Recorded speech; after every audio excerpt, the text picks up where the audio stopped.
Vamos abrir nossas Bíblias no Evangelho de Gálatas, capítulo de número 2, dos versículos 1 a 10. Alguém poderia dizer assim: mas Jonas, não é epístola? Epístola é um gênero, como a Torá é um gênero, como a poesia é um gênero, salmo é um gênero, como os evangelhos, Mateus, Marcos, Lucas e João, é um gênero. Mas o evangelho com E maiúsculo é a Bíblia toda.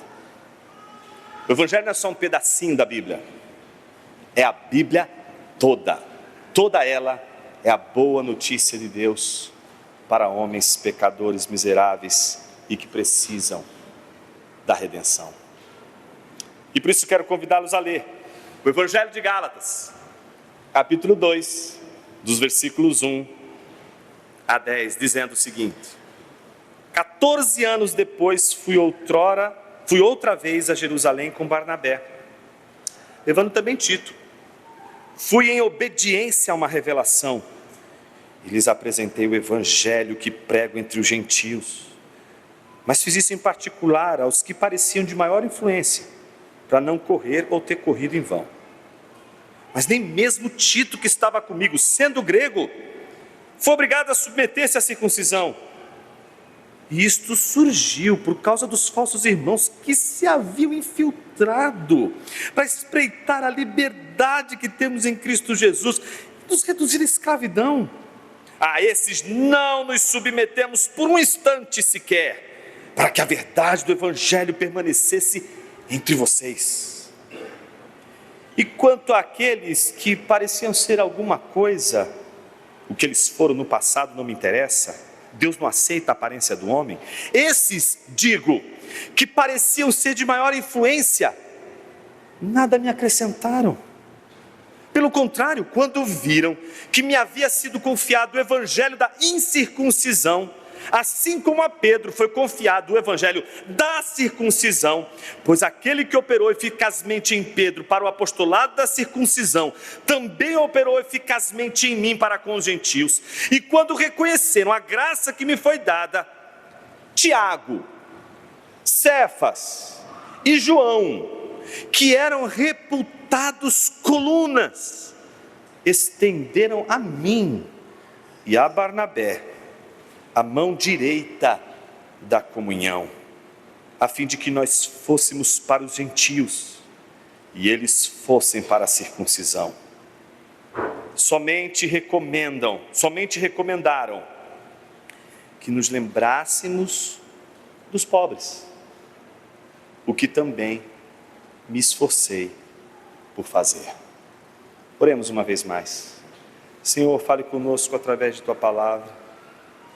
Fere o nosso coração com ela, para que a nossa consciência não duvide, mas permaneça resoluta, confiante no poder e na autoridade do Evangelho, não só para governar a minha vida, mas para governar a igreja, governar o mundo, governar tudo, colocando tudo e todos debaixo da poderosa autoridade de Cristo Jesus, nosso Senhor.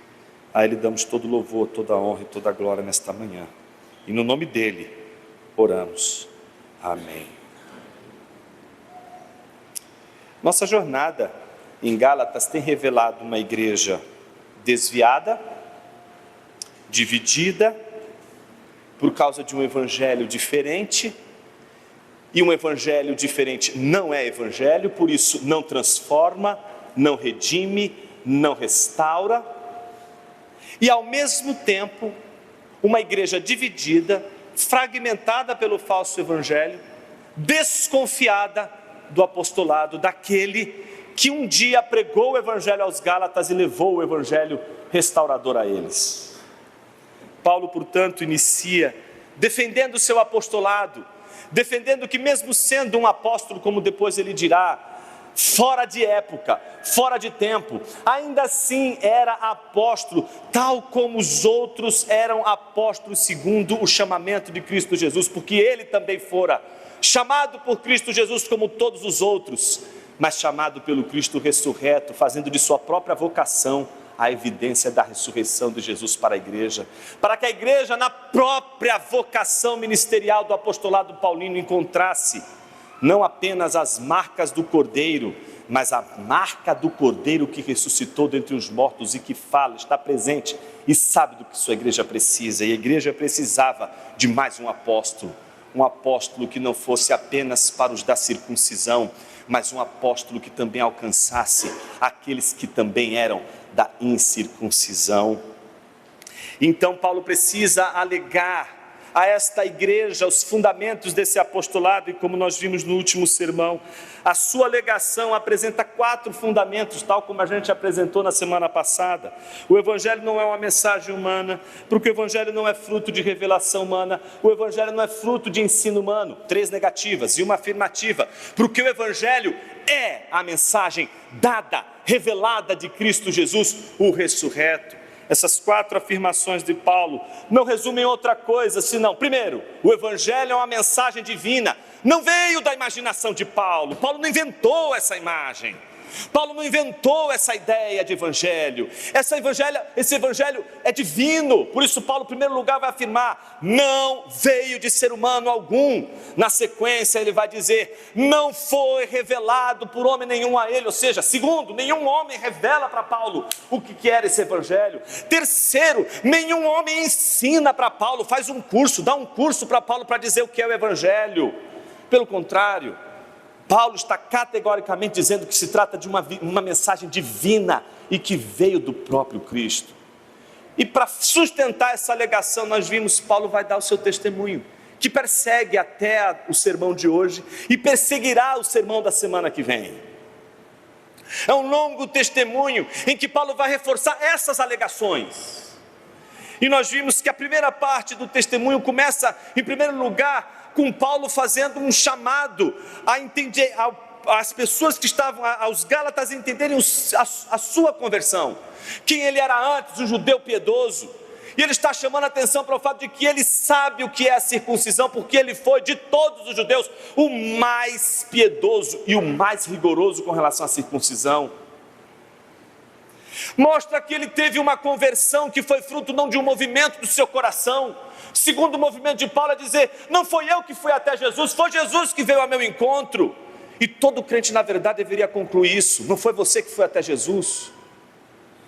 Se você tiver um mínimo de consciência do que nós ouvimos na semana passada, você sabe que a sua história, toda ela, do começo ao fim, é conduzida pela providência divina. E não foi você que encontrou Jesus, foi Jesus que te encontrou. Na situação em que você jamais o encontraria, foi ali que Jesus te encontrou.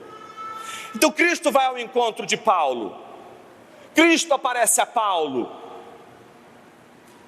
Ele pode não ter caído do cavalo, mas que ele cai diante da graça poderosa, divina, soberana da vontade de Deus. Isso, meus irmãos, só convertido sabe, porque depois que a gente é convertido, a gente sabe que não dói mais cair de joelhos, que os joelhos já não representam mais a dor de um vexame, de uma vergonha, mas representa a humilhação daquele que diz: obrigado, porque o Senhor veio onde jamais ninguém poderia vir.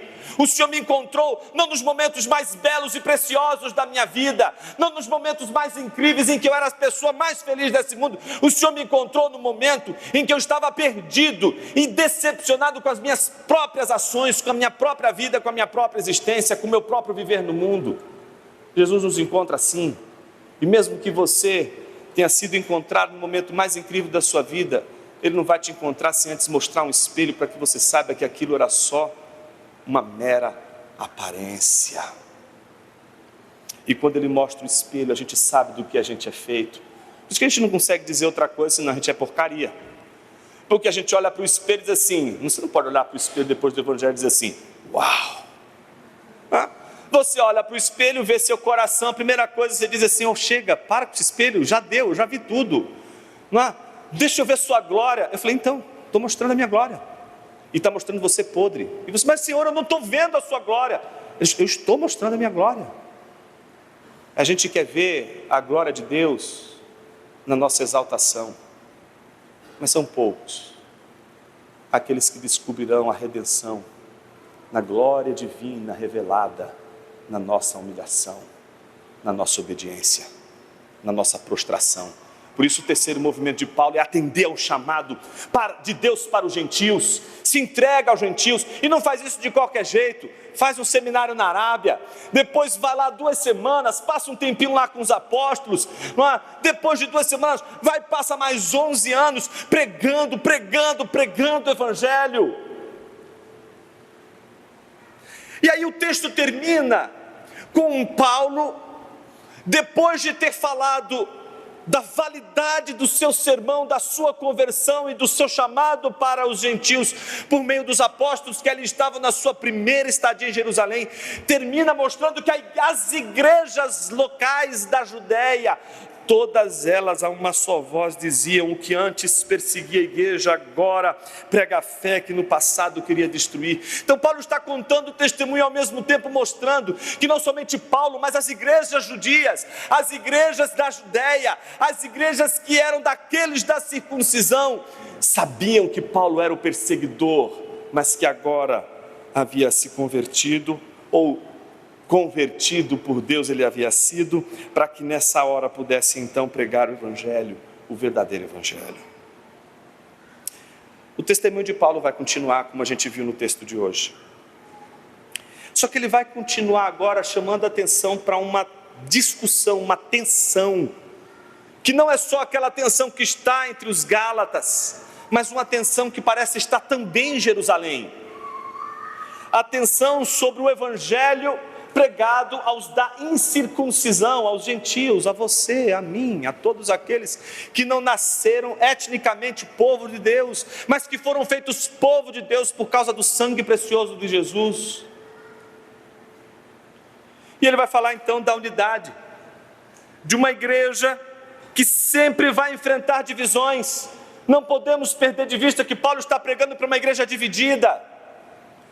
As igrejas podem ter vários motivos para se dividirem. Eu tenho um amigo que diz assim: Jonas, a igreja batista só cresce com divisão. A gente não vai plantar a igreja se alguém não dividir.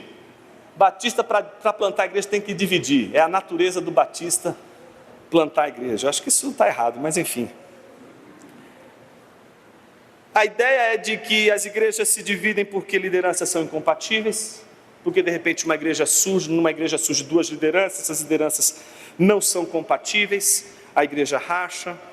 Às vezes a igreja divide por causa de um pecado, o pecado de um líder da igreja, cai em adultério, e aí a igreja fica dividida, porque alguns membros da igreja acham que ele deve continuar, que ele não foi desautorizado para o ministério, outros dizem, não, ele foi desautorizado para o ministério, a igreja fica dividida, rompe a igreja. Às vezes a igreja é dividida, essa é menos, né? Não é muito comum, mas vai lá, fofoca, intriga, inveja, essas coisas acabam dividindo a igreja. E de que maneira? A fofoca, a inveja, a intriga, trabalha com mecanismos de bode expiatório. A fofoca, a inveja, a intriga, pega a insatisfação de todo mundo e diz assim, olha, nossa igreja não está dando certo por causa desse irmão. Nossa igreja não está dando certo por causa dessa irmã. E aí todo mundo, movido pela violência do bode expiatório, vamos sacrificar o pobre do irmão e da irmã. Já esqueceram que a gente já tem um cordeiro sacrificado.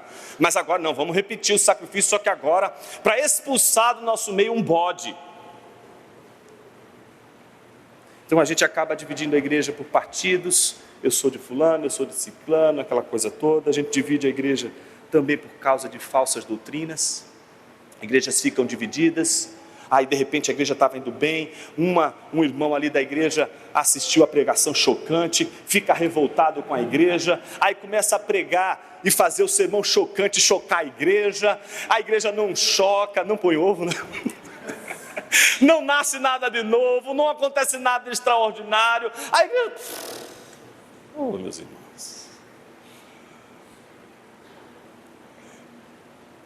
a igreja se divide por tanta bobagem. A igreja se choca com a pregação chocante do sujeito que descobriu a teologia reformada. Não dá certo. Aí ele fala, vou embora, vou para outra igreja. Sacudiu o pó do pé. Não me aceitaram aqui nessa igreja. Vou para uma igreja de crente. Vou para a igreja batista da palavra. Lá a igreja é reformada. Lá o louvor é reformado. Lá tem presbíteros no plural. A igreja é firme na palavra, a igreja é firme na disciplina, tem assembleia, tem membresia, as coisas não correm solta. Meus irmãos, a coisa que mais nós fazemos de bem nessa igreja pode ser exatamente o nosso mau pecado. Uma igreja pode ser dividida, até mesmo pela sua ciosidade e piedade. Não se esqueçam, Paulo começa o testemunho dizendo, o seu testemunho dizendo: eu era piedoso e dentre todos os judeus não tinha mais ortodoxo do que eu. Podemos ser divisionistas dentro de uma igreja, mesmo sob a presunção de acharmos ser, não é, os melhores, os que fazem as coisas direitinho. Meus irmãos, por isso desde semana passada até hoje eu vou continuar xingando todo mundo aqui, a mim mesmo, de porcaria. Eu fiquei revoltado semana passada, meus irmãos. Eu estava conversando com o Jeff, não foi, Jeff? Na semana eu disse assim: Jeff, acho que eu vou parar de pregar. Eu falei sério. O Jeff abriu os olhos assim, parecia uma coruja. E para os olhos, o Jeff abriu os olhos e ficar com uma coruja tem que ser uma coisa muito forte.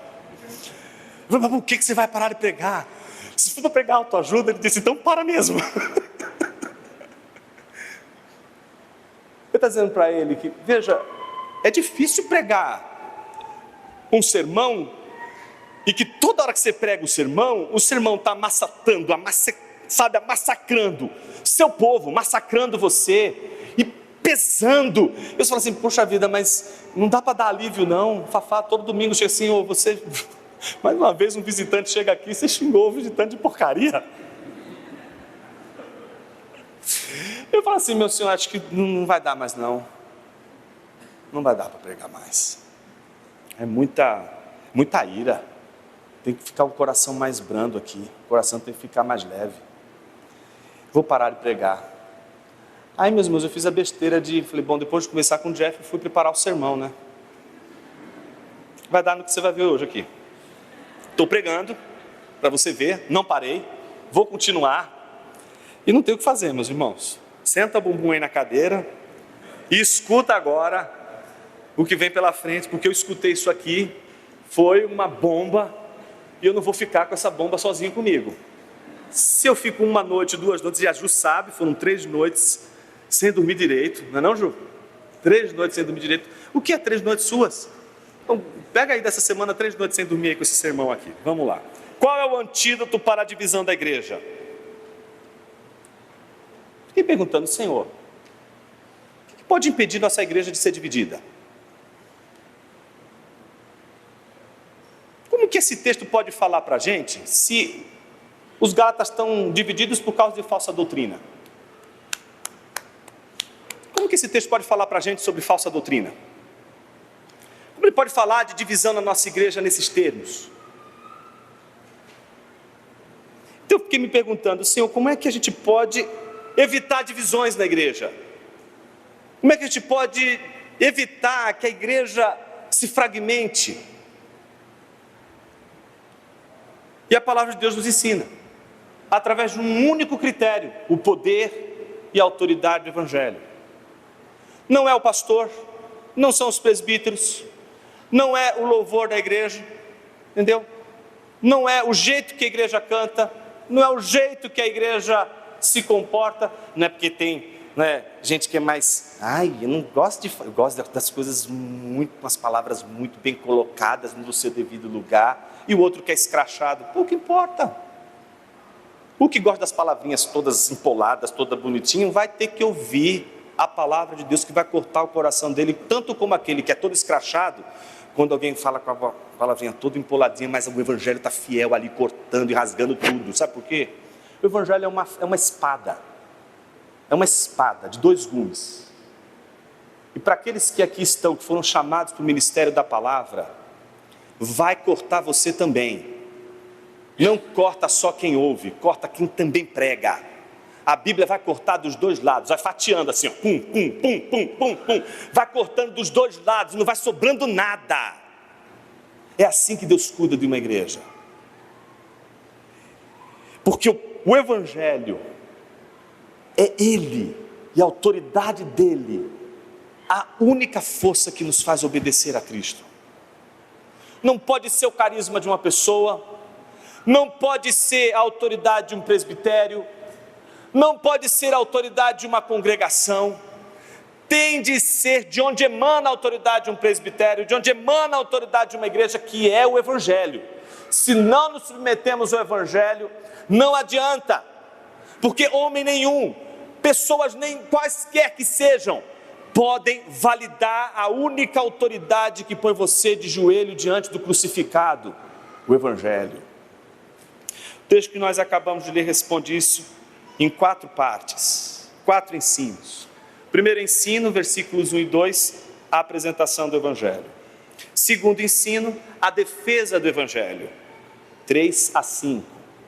Terceiro ensino, a validação do Evangelho, versículos 6 a 9. Quarto ensino, a recomendação do Evangelho, versículo 10. Então são 4 temas: a apresentação, a defesa, a validação e a recomendação do Evangelho. Comecemos com a apresentação do Evangelho, versículos 1 a 2. Veja, diz assim: 14 anos depois, fui outra vez a Jerusalém com Barnabé, levando também Tito. Fui em obediência a uma revelação, e lhes apresentei o Evangelho que prego entre os gentios. Mas fiz isso em particular aos que pareciam de maior influência, para não correr ou ter corrido em vão. Primeiro, Paulo, depois de 14 anos, regressa a Jerusalém. Passou muito tempo, gente, passou muito tempo. Paulo está pregando muito tempo, desde a última vez em que ele esteve em Jerusalém, pela primeira vez. Só que dessa vez ele volta na companhia de Barnabé.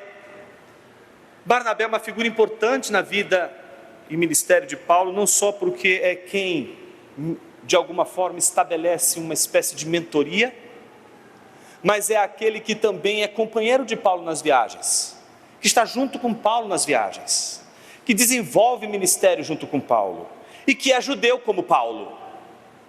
Só que do lado de Barnabé, Paulo traz também consigo Tito, que é um daqueles que Paulo alcança pela pregação do Evangelho e que não é judeu.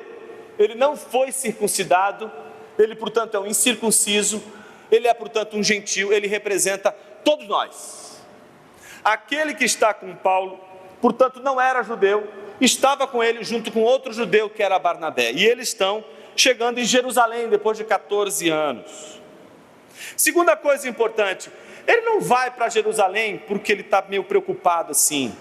Eu estou meio preocupado porque tem umas pessoas que não estão gostando dessa minha pregação, do meu ensino, do Evangelho, estão achando que o Evangelho é muito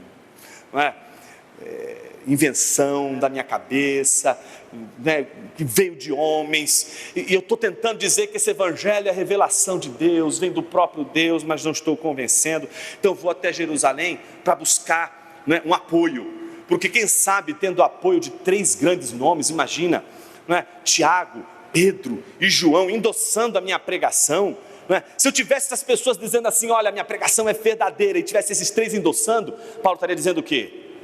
Ok, agora vocês vão ter que me engolir, agora me aceitem, porque eu tenho respaldo apostólico. Veja, não é qualquer um, é Tiago, Pedro e João validando a minha pregação, mas não é. Paulo não vai até Jerusalém porque ele está com uma crise por causa da pregação dele. Paulo não vai para Jerusalém para buscar a validação desses apóstolos.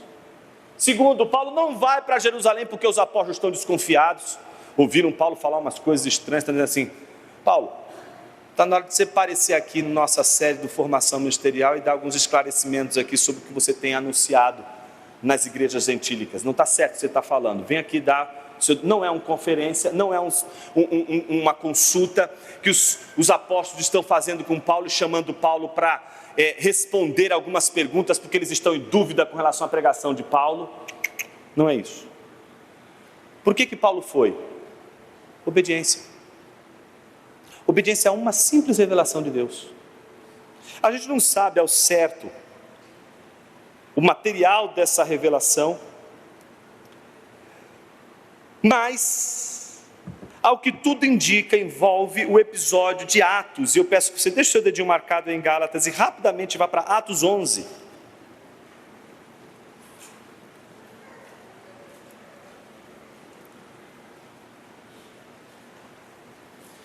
Parece que tem a ver com Ágabo.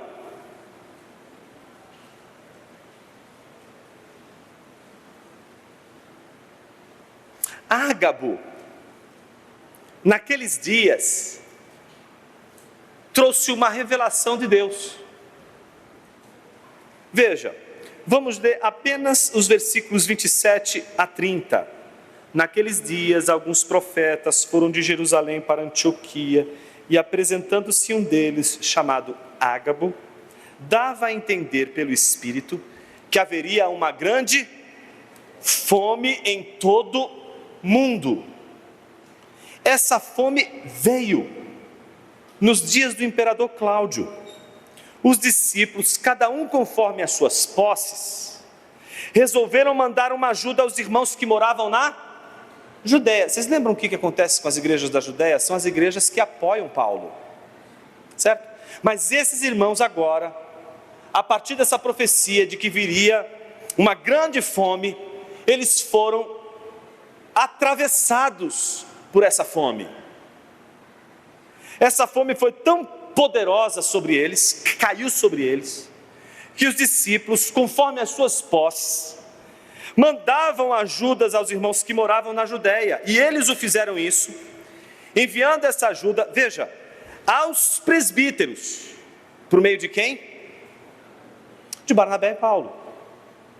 Então, observe, que parece que Paulo vai sob uma forte convicção, em obediência a um chamamento divino, mesmo que a gente não saiba o teor desse chamamento, o que nos chama a atenção é que ele vai justamente nessa ocasião.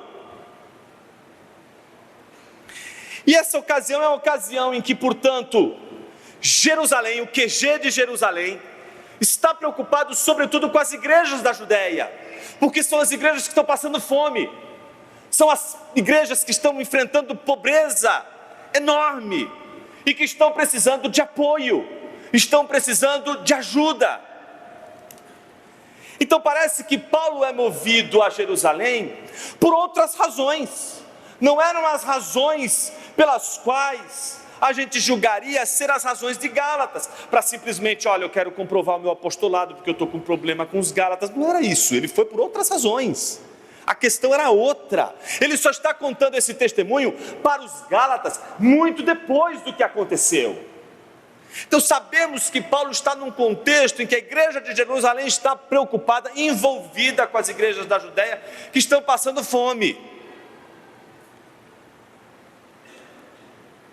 Então não foi porque ele estava querendo cumprir alguma obrigação dada pelos apóstolos, e muito menos ele buscando alguma validação para a pregação dele. Mas, ainda assim, Paulo aproveita a oportunidade que ele está em Jerusalém e procura alguns. Quem ele procura? Justamente os de maior influência. Quem são os de maior influência? Os apóstolos. E ao procurar os apóstolos, o que ele faz? Prega para os apóstolos. Minha gente. O apóstolo poderia dizer assim: você veio ensinar missa ao padre, com perdão do trocadilho? Você veio ensinar para a gente o que a gente já sabe, já pregava antes de você ser convertido? Não, não é isso que acontece, pelo contrário. O que vemos é um Paulo cuidadoso, dizendo nada mais nada menos do que o evangelho que ele havia pregado. Ele está submetendo a pregação dele à observação daqueles apóstolos. Não está escondendo nada de ninguém. E ele sabe, uma das maiores descobertas de alguém que foi convertido pelo evangelho, Não importa se ele tem 10 anos, 5 anos, 1 ano de convertido ou 30 anos de igreja. Todas as vezes que ele ouve o evangelho, alguma coisa aqui dentro pega fogo e é um negócio incontrolável.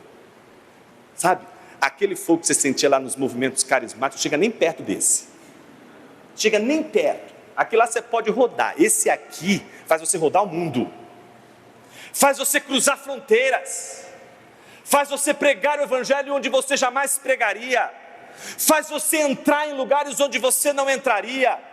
Faz algo aqui dentro mudar em você de maneira extraordinária.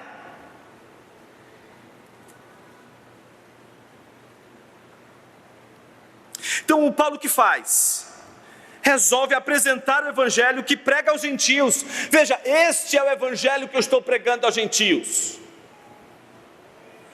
O curioso é que depois de apresentar o evangelho, Paulo também faz uma defesa desse evangelho, porque no mesmo momento em que Paulo está ali, resolve pregar o evangelho, não é para quem não conhece o evangelho, ele está pregando o evangelho para quem conhece o evangelho. Isso é maravilhoso, não, irmãos? A gente acha que o evangelho é só para ímpio. O evangelho é para a igreja. O evangelho é para a gente. A gente precisa, necessita ouvir o evangelho toda hora. Por que a gente investe tanto para que membros da igreja se conversem, falem sobre o evangelho? Muita coisa pode criar afinidade com você e o irmão da esquerda, da direita. Não vai escolher política porque não tem afinidade mesmo. Mas quando se trata do evangelho, não importa, os irmãos ali com as mais diversas experiências, quando falam do evangelho, eles vão ser edificados pelo evangelho. Porque a gente sabe que falar e ouvir o evangelho é aquilo que a gente precisa. Crente maduro precisa do evangelho, tanto quanto aquele que chegou agora precisa do evangelho. É o nosso combustível semanal, vital, diário. Então Paulo está pregando para eles, só que no meio alguém se infiltra. Gente, quando querem dividir a igreja, os caras são criativos, acham um cantinho para se enfiar, não tem jeito, sempre encontram uma brechinha para atazanar a vida de alguém. Então observe, versículos 3 a 5, os apóstolos não exigiram, mesmo Paulo pregando o evangelho, junto com Barnabé e Tito, não disseram assim: peraí Paulo, quem é esse incircunciso que está aqui entre nós? Bom, se é para você pregar aqui, primeiro vamos acertar a vida desse rapaz aqui. Imagina, Tito já desesperado na hora. Vamos acertar agora a vida dele para ele ouvir o evangelho. Imagina se essa moda pega, meus irmãos. Está lá Tito, né? E Paulo, e todos os apóstolos ouvindo a pregação de Paulo, e nenhum deles exigindo que Tito fizesse a circuncisão. Glória a Deus, né, irmãos? E aqui nesse caso são os irmãos homens mesmo, né? Então observe aqui. Entretanto, veja, surgiu por causa dos falsos irmãos que haviam se infiltrado para espreitar a liberdade que temos em Cristo Jesus. Sabe? Está lá Paulo falando com eles, não quis falar abertamente, quis só falar com os apóstolos, quis submeter a pregação do evangelho aos gentios a eles. Vai com Tito, porque alguém poderia pensar que era uma provocação, né? Imagina, vou chegar agora já com gentio, é a mesma coisa, vou chegar, né, com a camisa do Corinthians no estado do Palmeiras. Não tem como, você vai para provocar. Não, ele não chegou para provocar, não, já que ninguém me aceita, eu vou chegar aqui com Tito, do meu lado, quero ver quem vai. Não é essa a ideia de Paulo. Paulo não está chegando com Tito para jogar na cara deles: olha o que o evangelho faz com o incircunciso. Não. Paulo está disponibilizando para os apóstolos a mensagem do evangelho e ao mesmo tempo mostrando o testemunho de Tito. Olha o que o evangelho faz com um incircunciso, olha o que o evangelho faz com a vida dele. E nenhum dos apóstolos levanta um dedo, nem contra a pregação de Paulo, nem contra Tito. Mas alguém sabia dessa reunião, gente. Sempre alguém sabe, sempre alguém descobre, sempre alguém sabe alguma coisa e pum, entraram. Paulo diz, eles se infiltraram entraram, os desgraçados estão lá para perturbar Paulo. E aí o que eles vão dizer? Não pode, tem que circuncisar o Tito. Agora eu peço que você volte rapidamente para Atos capítulo 15. Olha que ambiente, meus irmãos. Ambiente complicado. 15, dos versículos 1 a 5. Olha só. Alguns indivíduos que foram da Judéia para Antioquia ensinavam aos irmãos: se vocês não forem circuncidados segundo o costume de Moisés, não podem ser salvos. Tendo surgido um conflito e grande discussão de Paulo e Barnabé com eles, foi resolvido que esses dois e mais alguns fossem a Jerusalém, aos apóstolos e presbíteros, para tratar desta questão. E encaminhados, pois, pela igreja, atravessaram as províncias da Fenícia e Samaria, e narrando a conversão dos gentios, causaram grande alegria a todos os irmãos. Quando chegaram a Jerusalém, foram bem recebidos pela igreja, pelos apóstolos, pelos presbíteros, a quem relataram tudo o que Deus havia feito com eles. Mas alguns membros do partido dos fariseus que haviam crido se insurgiram, dizendo: é necessário circuncidá-los e ordenar-lhes que observem a lei de Moisés. Uma igreja dividida. Uma parte está recebendo, acolhendo Paulo, acolhendo Tito, e a outra parte está ali infiltrada. A outra parte está ali dizendo: não vamos receber, tem que circuncidar, tem de ser desse jeito, se não for assim, a igreja não vai para frente, tem de ser desse jeito, tem que cantar a capela, tem que usar boletim, tem que ter assim, o culto tem que ter ordem de culto, tem que ser desse jeitinho, se não for desse jeitinho, não é igreja verdadeira, não é igreja de Cristo. Tem sempre um infiltrado, tem sempre alguém infiltrado tentando dizer: olha, esse é o jeito perfeito, e todas as outras igrejas que não fizerem como a gente está fazendo, todas elas vão ser condenadas ao inferno. Sempre tem um desgraçado assim numa igreja. Está infiltrado, não consegue perceber que o evangelho é maior do que as obras, maior do que a tradição. Não consegue perceber a mão de Deus para além da sua própria igreja. Olha, os irmãos pentecostais já dizem: não falou em língua estranha, contemporânea dos dons, não pode ter o Espírito de Deus ali. Olha para qualquer outra, não, mas o batismo é diferente, o batismo é outro, não tem Jesus, é só a gente. Isso é seita, gente. Igreja que tem essa mentalidade é mentalidade de seita. Seita faz isso. Seita fica fechando tudo bonitinho, seita fica trancando tudo bonitinho, não consegue ver Deus agindo para fora do seu próprio espaço, não consegue falar: as igrejas da Judéia estão precisando da nossa ajuda, porque só consegue pensar na sua casinha, só consegue pensar nesse quadradinho, não consegue sair, não consegue atravessar a fronteira, não consegue ir além do seu umbigo.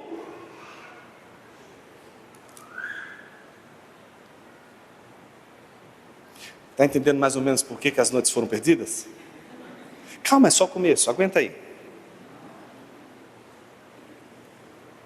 Paulo está defendendo o evangelho, está dizendo assim: os caras vieram para tirar a liberdade. Existe uma liberdade que o evangelho dá, e os infiltrados o que fazem? Querem tolir a liberdade, quer arrancar a liberdade, quer tirar justamente aquilo que o evangelho veio te dar: liberdade.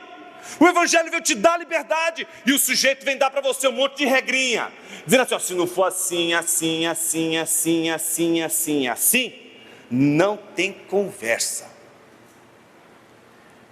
Então Paulo claramente faz uma defesa, dizendo: isto surgiu por causa dos falsos irmãos. Então a primeira coisa, Paulo já nem chama de irmão, Paulo já chama de falso irmão. Entende? E chama de falso irmão aqueles que se infiltraram para tirar a liberdade, reduzir novamente a escravidão. A esses não nos submetemos por um instante sequer. Veja se Paulo não faz assim, agora eu vou mudar. Não, Paulo está dizendo, não vou mudar. Paulo vai continuar do mesmo jeitinho. Veja o que a Bíblia está dizendo. A esses não nos submetemos por um instante sequer. Para quê? A verdade do Evangelho permanecesse entre vocês, entre os Gálatas.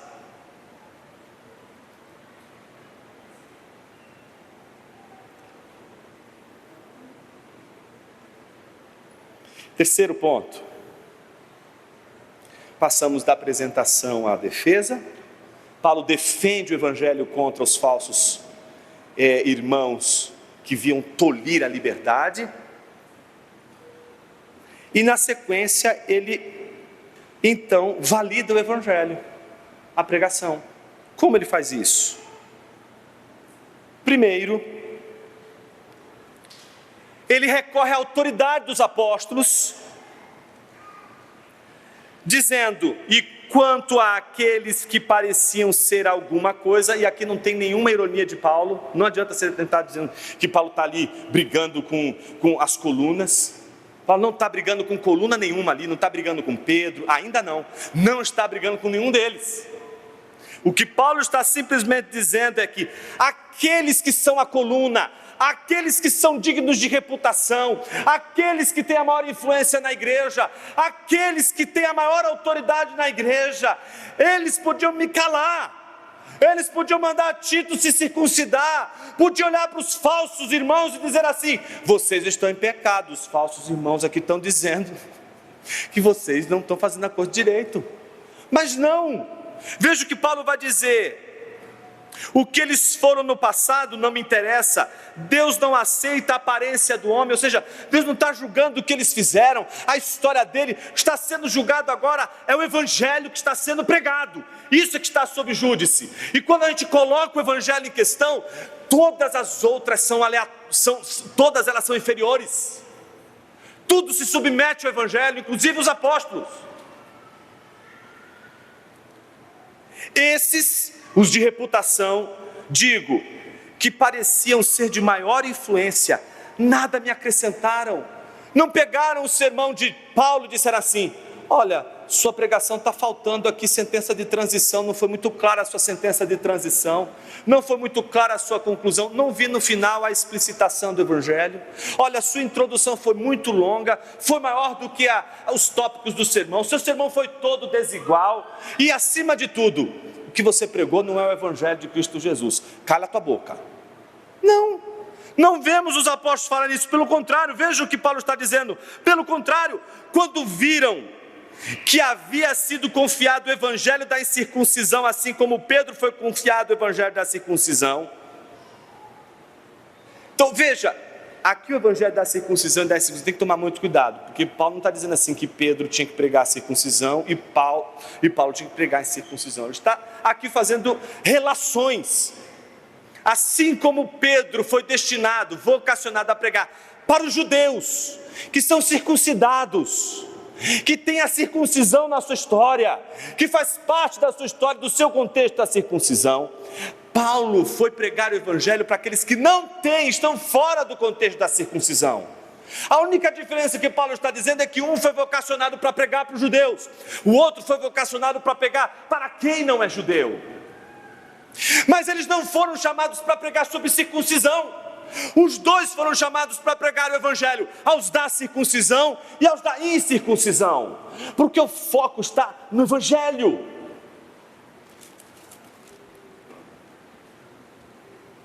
Então, primeira coisa, Paulo chama a atenção, por um lado, para a autoridade dos apóstolos, mas por outro lado, você não percebe que ele revela o temor dele?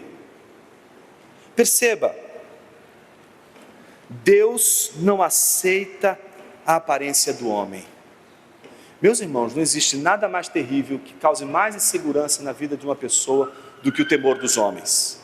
E ninguém, absolutamente ninguém, desde uma criança, adolescente, a um jovem, a um velho, qualquer pessoa, diante do temor dos homens, ela perde toda a sua confiança, toda a sua segurança. Todos nós estamos factíveis ao temor dos homens. E não tem cura, meus irmãos. Sempre vamos temer os homens. E a pergunta é, se não tem cura, qual é o remédio? Qual é o tratamento, Jonas? O temor de Deus. Só tem um tratamento: temer a Deus. Quando o nosso temor dos homens é maior do que o nosso temor a Deus, a gente compromete a fidelidade, a integridade, a gente compromete nosso caráter, a gente compromete os nossos princípios, a gente compromete os nossos valores, a gente sacrifica quem nós somos no altar de um Deus que se chama foro popular.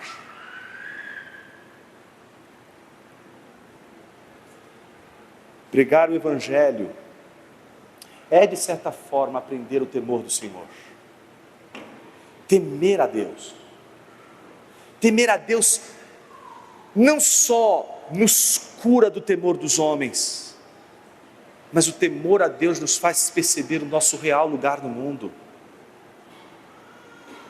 Quando foi a última vez que você temeu desagradar ao Senhor? Quando foi a última vez que você temeu estar fazendo algo que não agrada ao Senhor? É impressionante como John Stott diz isso. No comentário dele, a segunda epístola de Timóteo, ele diz que nós, seres humanos, somos tão acorrentados à opinião popular que a gente se parece, não é, com aquelas palmeiras, não é, que com base no vento, elas vão de um lado para o outro, de um lado para o outro, de acordo com a força do vento, de acordo com o ímpeto do vento. Mas a Bíblia nos mostra um Paulo que não temeu os homens, não porque ele não temia ninguém, mas porque ele temia ao Senhor. Minha pergunta não é se você hoje não teme a ninguém, porque você poderia muito bem, ouvindo o que eu disse, dizer: eu não temo ninguém, eu falo é na cara mesmo. Já viu gente que fala assim? Eu acho tão engraçado gente que fala assim, que chega para você assim: olha, as pessoas não têm problema comigo, porque o que eu tenho que falar eu falo mesmo. Eu não tenho papas na língua, quando eu tenho que falar eu falo. Não teme a ninguém. Pronto, está no caminho do inferno. Porque não conheço uma pessoa que consiga ser equilibrada sem o temor do Senhor. Você tem de temer alguém, porque se você não teme os homens que estão fora de você, você teme só a si mesmo, que é o pior de todos os temores, o temor de si mesmo. Você tem de se duplicar e temer esse gigante que está aqui dentro de você, que diante da glória de Deus é isso aqui, ó. É preciso temer ao Senhor, para ter segurança, para ter confiança, para saber onde você tem que ir, para onde você tem que ir. Tem momentos na sua caminhada que você vai titubear, tem momentos na sua caminhada que você vai dizer assim: puxa vida, mas por quê? Onde está faltando um fundamento disso aqui? Você vai perder essa segurança. Vai acontecer 1, 2, 3, 4, 5 mil vezes ao longo da sua vida. E o que vai te manter no caminho, todas as horas que você fraquejar, o temor do Senhor. É o temor do Senhor que vai te manter no seu emprego. É o temor do Senhor que vai te manter dentro de uma estrada que você está sendo humilhado, e que você diz: eu não aguento mais isso aqui. É o temor do Senhor que vai te dar confiança para saber que você está no lugar certo, fazendo a coisa certa. É o temor do Senhor que vai te sustentar no seu casamento. Não é o temor da sua esposa, não é o temor do seu esposo. Se você tem medo da sua mulher, se você tem medo do seu marido, seu casamento está correndo perigo. Seu casamento depende do seu temor a Deus. Sua ética não depende da grana, não pode depender da grana, não pode depender dos convites que você recebe XYZ. Tem de depender em primeiro lugar do temor do Senhor. Se você não temer a Deus acima de todas as coisas, você não terá confiança para chegar até o fim da jornada. A confiança e a segurança que você precisa para continuar no foco tem de ter a sua base, a sua raiz no temor do Senhor. Por isso a minha pergunta continua: quando foi a última vez que você temeu ao Senhor?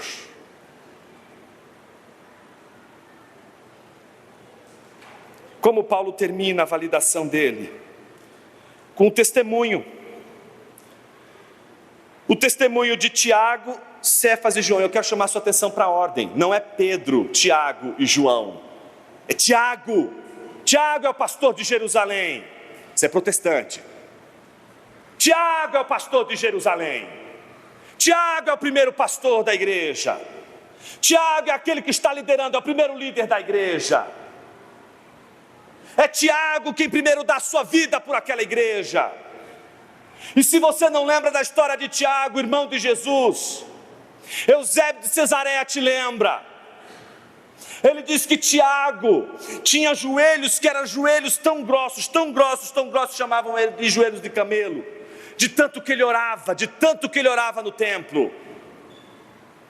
Eusébio de Cesareia conta que num determinado dia, os judaizantes, que eram contra a pregação do evangelho de Tiago, que estava pregando o evangelho justamente para os da circuncisão, que estava preocupado justamente com aqueles que receberam o evangelho e eram povo de Deus, escolhido de Deus, se revoltaram contra ele, levaram até o teto do templo e jogaram ele lá de cima.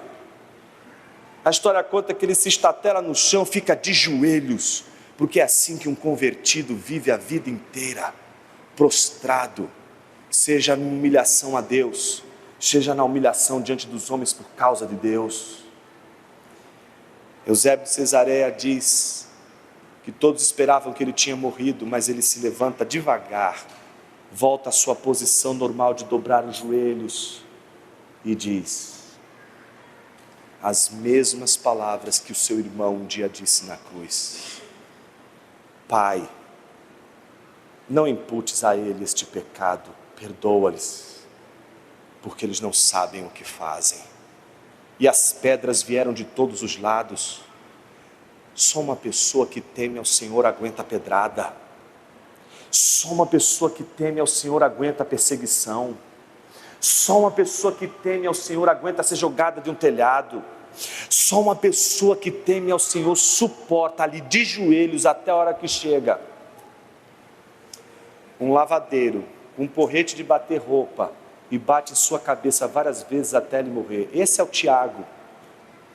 Esse é o Tiago que está pregando o evangelho também para os circuncisos. Não tem vida fácil na pregação do evangelho, seja para circuncisos, seja para incircuncisos, porque o evangelho não é da circuncisão, não é da nossa tradição, não é do nosso jeito de fazer igreja. O evangelho é o poder de Deus para transformar a vida de uma pessoa. Não importa se ela está numa igreja tradicional, se ela está numa igreja contemporânea, não importa se ela está numa denominação histórica, não importa se ela está numa igreja que abriu agora, não importa se o evangelho está sendo pregado na sua pureza. Ele é maior do que as nossas tradições. Isso não significa que devemos chutar as nossas tradições, mas se nós não colocarmos o evangelho acima das tradições, o que nos faz protestantes? Se não é justamente o protesto contra as tradições acima do evangelho? É o evangelho acima das tradições, mas não o evangelho expulsando as tradições, mas o evangelho acima das tradições. Porque a gente pode usar a tradição para afirmar o nosso legalismo. Então o que acontece? Tiago, Pedro e João, num gesto que é o maior gesto de validação que poderia existir naquele momento, oferecem a destra da comunhão. Por isso essa expressão ficou tão conhecida na igreja, e até hoje os cristãos usam essa expressão, seja no ministério pastoral, seja nos ministérios de reconciliação, usam a expressão: eu vou estender a minha destra da comunhão a você, meu irmão, a você, minha irmã, porque a destra da comunhão não é a destra que você oferece a qualquer um. A destra da comunhão é a destra que você oferece àquele que você confia. aquele que você tem, você sabe que o caráter está provado. Eles estendem a mão para comprovar o caráter de Paulo. Paulo então tem a sua pregação validada. E é assim que acaba a nossa história? Não, falta o último. A gente já falou da apresentação do Evangelho, a gente já falou da defesa do Evangelho, a gente já falou da validação do Evangelho, que vem justamente pela distinção entre a pregação dos apóstolos que vivem em Jerusalém e a pregação de Paulo que prega para os gentios. Os dois vão enfrentar dificuldades, mas os dois vão pregar o mesmo Evangelho, só que um para os da tradição da circuncisão, o outro da tradição da incircuncisão. Vai pregar o Evangelho para ambos vão enfrentar lutas.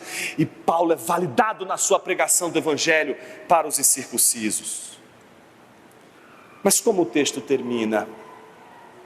Que coisa linda esse texto, né, meus irmãos? Termina dizendo: somente recomendaram que nos lembrássemos dos pobres.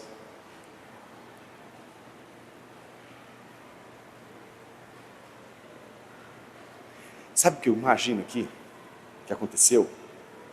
Todos eles deram a mão ali para Paulo. Paulo é um dos nossos. Paulo está pregando o Evangelho. Temos de lutar contra estes que estão lutando contra Paulo. Mas aí eu vejo um Tiago, justamente por causa da epístola de Tiago, que é a primeira de todas. O primeiro texto que a igreja teve é o de Tiago. Ele é o primeiro pastor da igreja de Jerusalém. Um dos líderes mais importantes. A gente fica sempre com Paulo e Pedro, vai esquecendo do Tiago, que foi o primeiro. Ele que foi o irmão de Jesus. Eu fico imaginando nessa cena, Tiago dizendo assim: mas olha, Ágabo fez uma profecia lá atrás, disse que tudo isso aqui ia cair em fome e degradação, e aconteceu. E as nossas igrejas da Judéia, inclusive, eles gostam muito de você, Paulo. Eles testemunham a seu favor. Eles mesmos sendo judeus que se converteram à pregação do Evangelho, eles falam de você. Um dia você foi o perseguidor da igreja, mas agora você está pregando o Evangelho, e eles lembram de você, Paulo. E eles estão passando necessidade, eles estão sofrendo, eles estão padecendo, não têm o que comer. Imagina que Tiago sabe que Paulo está lidando com gentil, e Paulo está lidando, por incrível que pareça, se você não sabe, saiba disso. Paulo, apesar de ter passado muitos perrengues no ministério, trabalhou com igrejas extremamente ricas. As igrejas da Macedônia eram igrejas potentes financeiramente, eram igrejas que tiveram uma potência na área financeira. Eles ajudavam o ministério de Paulo, ajudavam o ministério de outros apóstolos. Paulo tinha o contato de todos esses irmãos que eram pagãos e que eram dotados de muitos recursos financeiros. E a resposta de Paulo, quando houve a recomendação dos apóstolos, dizendo: só lembre dos pobres, não foi outra senão que também me esforcei por fazer. E agora a gente sabe por que Paulo vai correndo de igreja em igreja na Macedônia, pedindo para que essas igrejas levem ofertas para as igrejas da Judéia, igrejas que não conhecem Paulo, porque só conheciam ele, do Paulo violento, o Paulo que era antes da conversão. Mas o Paulo depois da conversão, eles não conhecem porque o veem, eles o conhecem por causa de sua obra, pelo que ele tem feito, pela pregação do Evangelho que tem alcançado gentios, que tem alcançado pessoas pela pregação. E aí, meus irmãos, eu volto os olhos para Tiago, capítulo 2, versículo 14. Tiago diz assim: meus irmãos, qual é o proveito se alguém disser que tem fé, mas não tiver obras? Você sabe da batalha que se tem entre Paulo e Tiago, né? Parece que uns dizem que Tiago está dizendo que a salvação é pelas obras, e os outros dizem: não, mas Paulo está dizendo que a salvação é pela fé. E aí muita gente pega essa passagem de Tiago, compara com a de Romanos e diz: olha a contradição na Bíblia. Não é contradição não, irmão, é ignorância mesmo.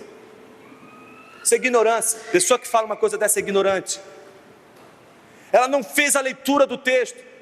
Se ela tivesse assistido a aula de hermenêutica da igreja, saberia que 3 lições são importantes para ler a Bíblia. Quais são? Tem que saber contexto. E veja, quando Tiago diz: se alguém disser que tem fé, mas não tiver obras, será que essa fé pode salvá-los? Tiago já sabe que a circuncisão não salva. Tiago não comprou a mensagem dos falsos irmãos que estavam dizendo: se alguém quer ser salvo, esse alguém tem de ser circuncidado. Tiago sabia que não é pela circuncisão que alguém vai ser salvo. Tiago sabia que se alguém é salvo pela fé em Cristo Jesus, como Paulo também pregava aos gentios. Só que Tiago está pregando para os judeus, Paulo está pregando para os gentios, Paulo está pregando para incircuncisos, Tiago está pregando para circuncisos, Paulo está pregando para aqueles que não conhecem a lei divina, como aqueles que circuncisos deveriam conhecer a lei divina. Tiago diz: meus irmãos, qual é o proveito se alguém disser que tem fé, mas não tiver obras? Será que essa fé pode salvá-lo? Se um irmão ou uma irmã estiverem com falta de roupa e necessitado do alimento diário, e um de vocês lhe disser: vão em paz, tratem de se aquecer e de se alimentar bem, mas não lhes dão o necessário para o corpo, qual é o proveito disso? Ou seja, a gente está lidando com Tiago, sofrendo com as igrejas da Judéia, sofrendo com igrejas pobres. E ele está dizendo: como que pode alguém olhar para um outro irmão que está passando por necessidade e dizer assim: meu irmão, vai passar a hora que melhora. Esse olha que melhora dá uma raiva, não dá, irmãos? Eu não sei quem foi que inventou esse negócio, mas Senhor, se tem oração imprecatória para ser feita, é para esse indivíduo, o indivíduo. Observe: assim também a fé, se não tiver obras, por si só está morta. Mas alguém dirá: você tem fé e eu tenho obras. Mostre-me essa tua fé sem obras, e eu com as obras lhe mostrarei a minha fé. Veja, Tiago está dizendo isso, gente, ó. Mostra-me a tua fé sem obras, e eu mostrarei as minhas obras sem a fé. É isso que Tiago está dizendo. Tiago está dizendo: olha, vou mostrar para você, uma é a salvação das obras sem a fé, outra é a salvação da fé sem as obras. Não, claro que não. Tiago não está contrapondo a fé sem obras com a obra sem fé. Tiago está comparando a fé sem obras com a fé com obras. Ele não está questionando fé e obras, ele está questionando fé com obras e fé sem obras.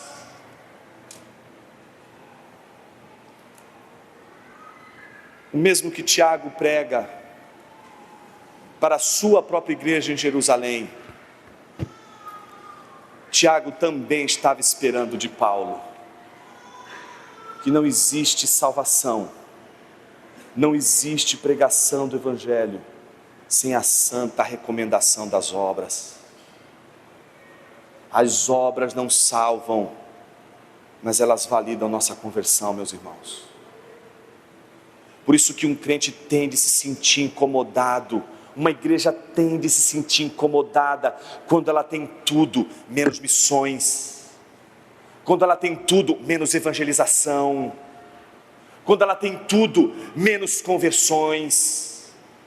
Uma igreja não tem absolutamente nada se tudo o que ela tem é apenas programação. Tudo que faz com que uma igreja prove a vida, a verdade do Evangelho, está na legitimação da pregação do Evangelho, que são as nossas boas obras. Nossas boas obras não salvam, mas nossas boas obras testemunham que nós fomos salvos por Cristo e pela fé nele somente. Por isso eu lhes faço uma pergunta: por que deveríamos fazer boas obras? Deveríamos fazer boas obras porque senão o devorador vai devorar suas finanças, porque senão você não vai ser feliz na vida, você não vai ser salvo. A gente faz boas obras, meus irmãos, como uma forma de dizer a Cristo Jesus: Obrigado, porque nenhuma gota do seu sangue derramado sobre mim vai ser em vão. Nenhuma gota do teu sangue derramado por mim foi inútil. Todo o teu sangue derramado e que cobriu a multidão de pecados, cada gota vai receber um muito obrigado, Senhor, nas minhas boas obras, nas minhas boas ações. Não farei boas ações para justificar o sangue do seu Filho, mas farei boas obras para agradar ao Senhor pelo Filho. Por isso, meus irmãos, temos de pensar sobre o que nós estamos fazendo, quais são as recomendações do Evangelho que estamos cumprindo. Vamos pregar o Evangelho? Ok. Vamos pregar o Evangelho dizendo para circuncisos e para incircuncisos, para tradicionais e não tradicionais, para qualquer que seja a vertente de visão de mundo que alguém tenha. Vamos pregar o Evangelho, mas a grande pergunta que a gente tem que se fazer: vamos pregar o Evangelho, e o que nós vamos sinalizar sobre o nosso amor e devoção a Deus como temor a Deus? Se fazemos isso, ou as obras fazemos por temor aos homens, por temor ao governo, por temor à reputação, essas obras não terão o mesmo valor que aquelas obras que surgem daqueles que, por gratidão e temor ao Senhor, não deixam de pensar o tempo todo em como alcançar, abençoar o próximo. Por isso a pergunta nesta manhã é: onde está o nosso próximo? Onde estão as recomendações do Evangelho na nossa vida? Pregamos o Evangelho, ouvimos o Evangelho, mas cadê o Evangelho? Cadê o Evangelho encarnado? Ah, mas Jonas, isso não pode ser uma obrigação. Não, não pode ser uma obrigação, não tem mesmo. Tem de ser prazer, tem de ser alegria, tem de ser gozo, tem de ser amor. Mas como que a gente faz isso, Jonas? É só olhar na cruz do Calvário, o seu Cristo padecendo, e pensar rapidamente: era para eu estar ali, mas Ele está lá. Era para eu estar sangrando, mas Ele sangrou. Era para eu receber a ira toda divina sobre mim, mas Ele recebeu a ira sobre mim.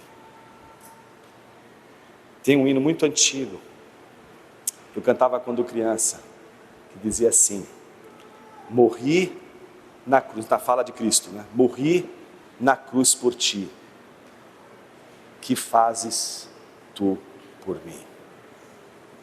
Muita gente que não conhece o hino, interpreta o hino achando que Jesus está dizendo: morri na cruz por você, faz a sua parte.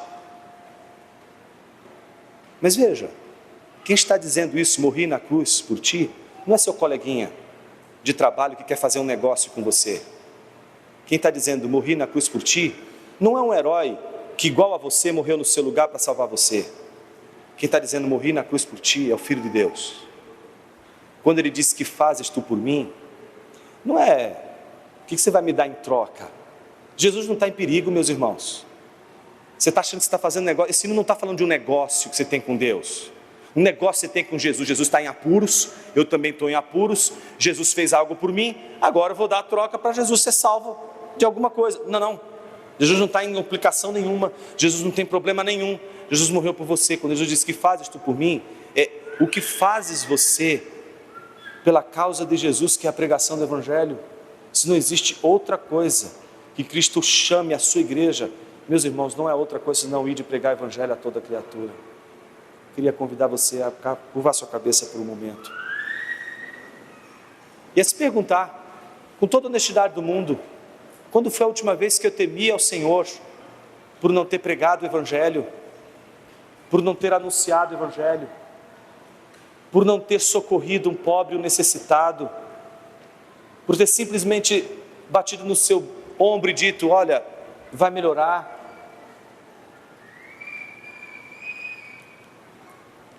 Senhor, tem misericórdia de nosso coração, de nossa vida.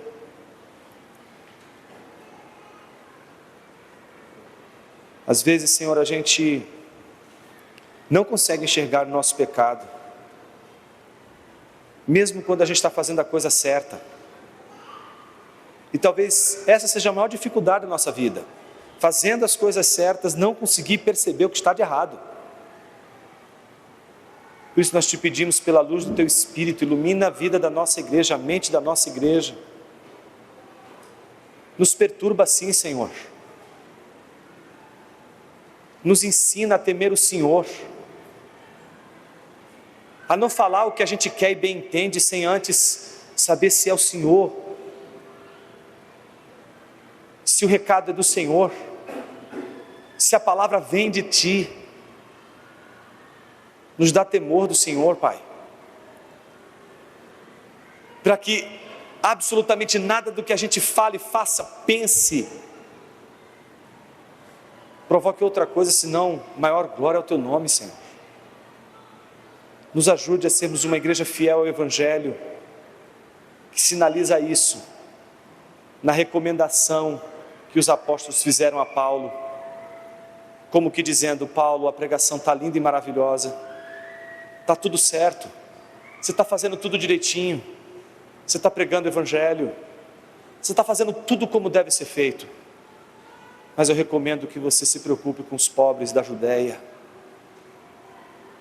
Ô Senhor, nos ajuda a perceber que mesmo a gente fazendo o que é certo, tem algumas recomendações que o Evangelho faz a cada um de nós, que precisam ser obedecidas, não para sermos salvos, mas porque fomos salvos. É no nome de Jesus, Teu Filho, que oramos. Amém.